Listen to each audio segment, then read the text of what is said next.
Good morning students. In previous lecture we have learned about Fourier transform of derivative and derivative of Fourier transform. Today we are going to know about Fourier sine and cosine transforms of derivatives. Today's concept is Fourier sine and cosine transforms of derivatives. Fourier sine and cosine transforms of derivatives.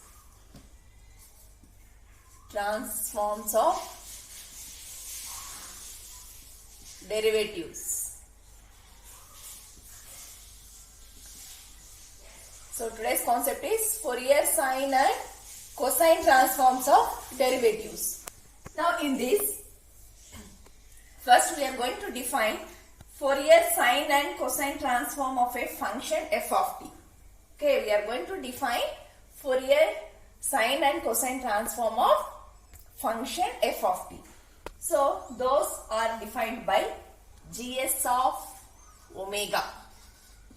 Gs of omega represents Fourier sine transform. Okay, it can be defined as under root 2 by pi integral 0 to infinity f of t into sine omega t into dt. What does this gs of omega represents? Fourier sine transform of function f of t, which is given by gs of omega is equal to under root 2 by pi integral 0 to infinity f of t into sine omega t into dt. Now, similarly, we are going to define Fourier cosine transform of a function f of t, which is given by gc of omega. Here s represents the sine, Fourier sine transform. You know that g of omega is nothing but Fourier transform of function. Okay, so Fourier transform of function is denoted by f of Fourier f dot t into f of t or g of omega. So similarly, here gs of omega represents, here s represents the sine, c represents the cosine. So gs of omega represents the Fourier sine transform of a function, and similarly gc of omega represents the Fourier cosine transform of function f of t, which is given by the equation under root 2 by pi integral 0 to infinity f of t cos omega t into dt. Consider this as equation number 1 and this as equation number 2. Now, here as I have said that function f of t and its derivatives approaches 0 as t tends to infinity. The condition is the function is denoted by f of t and its derivatives, that means the df of t by dt, df of t by d omega. So, the differentiation of function approaches 0 as t tends to infinity. Okay, so the function f of t and its derivatives approach 0.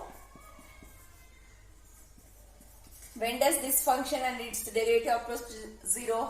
As t tends to infinity. Okay, if the t value becomes infinity, then the function as well as its derivatives approaches 0 or becomes 0. The condition is f of t and its derivative becomes 0 as t tends to infinity. That is the condition. Now, we are going to consider Fourier sine transform of function of a first derivative. That means we are going to apply the first derivative for the Fourier sine transform. Okay, the first derivative of Fourier sine transform. The derivative of Fourier sine transform. So already we have defined the Fourier sine transform. Fourier sine transform is denoted by gs of omega and this equation. Now we are going to apply derivative for equation 1. So what you will get here? That means df by dt. that is df by dt. Now if you apply the differentiation to this, shall I write it as gs dash of omega? Yes. Okay. So here dash represents the derivative of function, Fourier transform of function. Now applying the derivative to the equation 1, we have gs dash of omega. Here gs dash of omega represents d by dt into gs of omega, or I will write here d by dt into gs of omega. So this term can also be written as, okay, gs dash of omega, which is equal to under root 2 by pi integral 0 to infinity df of t by dt into sine omega t dt. Yes, I have applied the first derivative to the equation 1. We got this equation. Now applying integration by parts. Okay, applying integration by parts to this equation. Applying integration by parts to this equation. Applying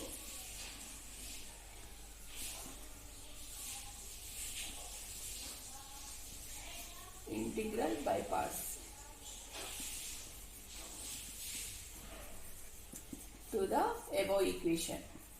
So what is the integral by parts equation? That means integral uv is equal to u integral v minus integral differentiation of u, okay, into integral v. So this formula we are going to apply for the above equation. Now applying integration by parts. So the LHS remain like that only, that is gs dash of omega is equal to, now under root 2 by pi, okay, integration, that means sine omega t f of t, applying the limits, minus integral 0 to infinity omega, that means differentiation of sine omega, it is nothing but cos omega t. Okay, differentiation of sine omega t is nothing but minus cos omega t, that I am going to write here dt into f of t. Now that means applying by parts to the first derivative of Fourier transform equation, we got this equation. Now in this can be written as gs dash of omega is equal to under root 2 by pi, okay. Now f of t sine omega t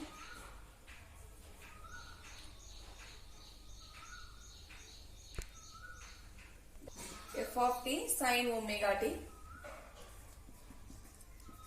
Just I am writing this f of t initially, then I am writing this sine omega t, okay, 0 to infinity minus integral 0 to infinity. Here f of t is there, sine omega t dt into f of t. This f of t I am writing initially, f of t. So here integral 0 to infinity f of t, okay, omega cos omega t into dt. Now as what is the condition? As t tends to infinity, that means upper limit minus lower limit. So if you apply the limit as t tends to infinity, what will happen? It becomes 0. So here f of t tends to 0. The condition we have written is f of t becomes 0 as t tends to infinity.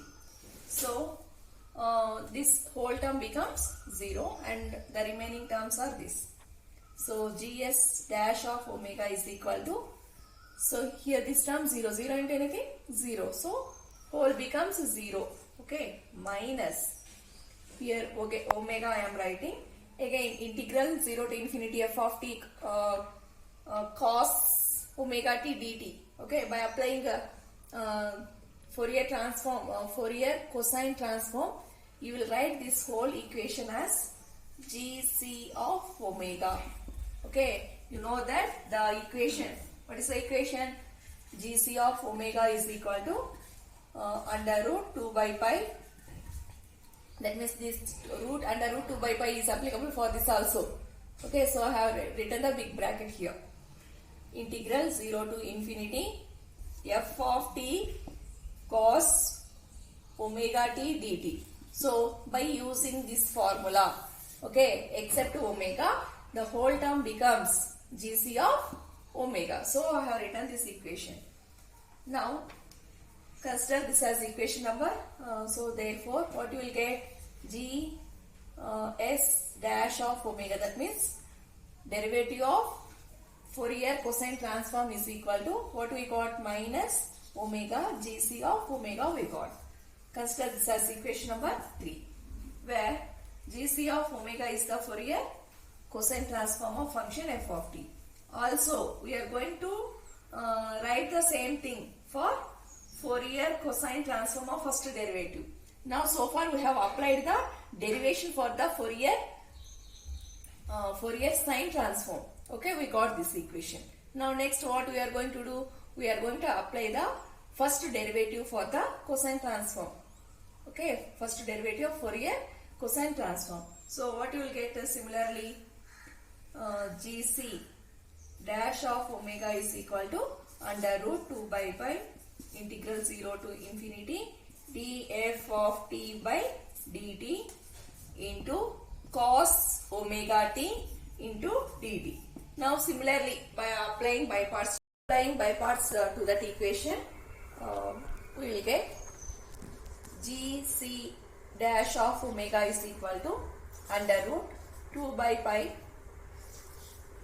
cos omega t omega t into f of t integral 0 to infinity. Next, plus integral 0 to infinity omega sine omega t dt into f of t So by applying by parts to the first derivative of cosine Fourier cosine transform, we got this equation. Now from this GC dash of omega is equal to under root 2 by pi, like that only ma. Now I am taking f of t as initial term. F of t into cos omega t 0 to infinity plus here, that means I am splitting this, I am multiplying under root 2 by pi to this term as well as to this term. Okay. Now you will get here under root 2 by pi into omega I brought out of the integration. So what will get? Integral 0 to infinity f of t k sine omega t into dt. Sine omega t into dt. Now what you will get here? Applying the limits. In place of f, we are going to once apply the infinity and another time 0. So upper limit minus lower limit. So what will get here? Under root 2 by pi. Okay, apply the limits. F tends to infinity cos omega of 0 minus, okay, lower limit no, so f of, in place of t, 0 into cos omega of 0 plus, okay, the same, this term you write down like that only, under root 2 by pi into omega integral 0 to infinity f of t, okay, sine omega t into dt. Now what is the condition they have given? As f tends to infinity, its value becomes 0. So here this whole term becomes 0, whereas here cos 0 is 1. So you will get this under root 2 by pi is multiplied for this term as well as this term. Okay, so this term becomes 0, whereas here this term remain like that only. That means minus f of 0. Okay, cos 0 is nothing but 1. So here what you will get? Minus, okay, under root 2 by pi into f of 0. Next here plus, here omega you write down like that only, ma. You take the form under root 2 by pi integral 0 to infinity f of t into sin omega t dt is nothing but gs of omega, which we have defined the Fourier sine transform of a function f of t. Okay, so from the definition, that means Fourier sine transform, we have gs of omega is equal to under root 2 by pi integral 0 to infinity f of t into sin omega t dt. So in place of that I have written gs of omega. Now therefore what is the considered equation? Gc dash of omega is equal to what we got, ma? I am writing this positive term as initial term. So omega gs of omega minus under root 2 by pi into f of 0. Consider this as equation number 4. Now again, if you consider these equation 3 and 4 are nothing but, okay, Fourier sine and cosine transform of derivative. Similarly, you can apply the second derivative and up to nth derivative also. Okay, our concept is find the Fourier sine and cosine transform of derivative. Okay, so this is this equation represents the first derivative of cosine Fourier cosine transform, and equation 3 represents the Fourier sine transform of derivative. So equation 3 and 4 are nothing but Fourier sine and cosine transform of derivatives. And similarly you can find d square f by dt square and so on. So this is about Fourier sine and cosine transforms of derivative. Next we are going to know about finite Fourier transforms. Okay, next concept is finite Fourier transforms.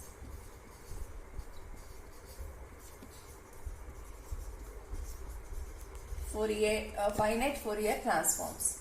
In this we have sine transform and cosine transform. Okay, so in finite Fourier transforms we have two types. The first one is finite Fourier sine transform and the second one is finite Fourier cosine transform. First we are going to know about finite Fourier sine transform. First one is finite Fourier sine transform. So in finite series also we are having sine series and cosine series. So in that the first one is finite Fourier sine transform. Now in this topic we are considering a function. Okay, we are considering a function f of x, and this function is, assume this function is odd function. This function is odd function of x. Okay, what variable we have considered? X. So f of x represents the odd function of x variable between the interval minus L and plus L. Minus L and plus L. And we have from the Fourier series expansion, we can write this odd function as f of x is equal to summation n is equal to 1 to infinity bn sin n pi x by L. Now this is the definition of this is the odd function in terms of Fourier series expansion. We didn't brought this equation from anywhere. Okay, this is the standard one. Okay, by considering the Fourier series expansion. The odd function can be written as f of x is equal to summation n is equal to 1 to infinity bn sin n pi x by L. Consider this as equation number 1. Here you are observing the parameter bn. This bn I have defined as where bn is equal to 2 by L integral 0 to L, okay, f of x into sin n pi x by L into dx. Okay, we have defined the odd function, okay, in terms of a summation series. In summation series you are observing bn term, again where bn term is 2 by L integral 0 to L f of x into sin n pi x by L into dx. Consider this as equation number 2. So far we have defined the odd function in terms of Fourier series expansion. Then we got, again in this we have defined the parameter bn which is given by this equation. Okay. Now we are going to consider finite Fourier sine transform for a function f of x between the interval 0 to L and is defined by the equation. Okay, here gs of n represents the finite Fourier sine transform. Okay, finite Fourier sine transform is denoted by gs of n, and we have considered the equation between the intervals 0 to L and f of x into sin n pi x by L into dx. Okay, n pi x into L into dx. Now we are going to substitute this equation, okay, in equation 2. So substitute, consider this as equation number 3. Substitute equation 3 in equation 2. In equation 2. So what is equation 2 ma? Bn. I am writing Bn like that only. Okay, B suffix into 2 by L like that only. See here, integral 0 to L f of x into sin n pi x by L into dx. This whole term they have denoted as gs of n from equation 3. So in place of this equation, shall I write gs of n? Yes, we can. Okay, so 2 by L into gs of n, and therefore by using this, again I am going to substitute bn is equal to 2 by L into gs, okay, gs of n in equation 1. Bn is equal to 2 by L into gs of n, and therefore equation 1 may be written as, that means just I am substituting bn is equal to 2 by L into gs of n in equation 1. See, you observe equation 1. What is equation 1? F of x is equal to summation n is equal to 1 to infinity. No, bn we are having. So in place of bn, what I am going to substitute? 2 by L into gs of n. Again into sin n pi x by L you will get. Okay. Now by using bn is equal to this equation, now equation 1 can be written as, what is equation 1 ma? F of x like that only. Okay. Now 2 by L, I am substituting this term and rewriting. 2 by L summation n is equal to 1 to infinity gs of n into, okay, sin n pi x by L. I have substituted bn is equal to 2 by L into gs of n in equation 1. Then we got this equation. Now consider this as equation number 4. Okay. Once again I am repeating. We are in finite Fourier transforms ma. In that we are having sine series and cosine series. First we are going to know about sine series ma. So in this, first we are considering a function f of x. and consider this will be the odd function of x, and it lies between the intervals minus L to plus L. Now, by considering Fourier series expansion, this odd function f of x can be defined as summation n is equal to 1 to infinity bn sin n into n by x by L. Okay. Consider this as equation number 1. In this equation, here bn is there now. This bn we have defined as bn is equal to 2 by L integral 0 to L f of x into sin n by x by L into dx.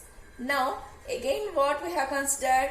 We have considered the finite sine series, Fourier sine series function, which can be denoted by gs of n is equal to integral 0 to L f of x sin n by x by L into dx.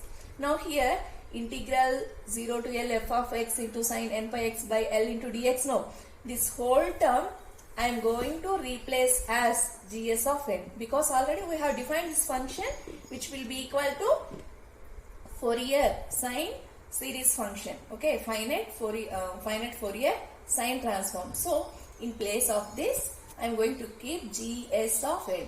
So bn like that only, 2 by L like that only. So in place of this I have substituted gs of n. Okay, now this value I am going to substitute again in equation 1. What is equation 1? F of x is equal to, okay, summation n is equal to 1 to infinity.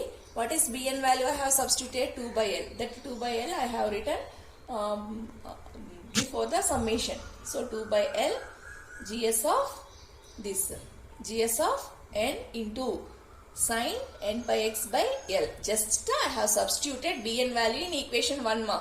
Then we got equation 4. That equation 4 represents the equation 4 is nothing but Fourier sine transform. Now we are going to know the second one in the finite Fourier transform. Second type is cosine series. So second one is finite Fourier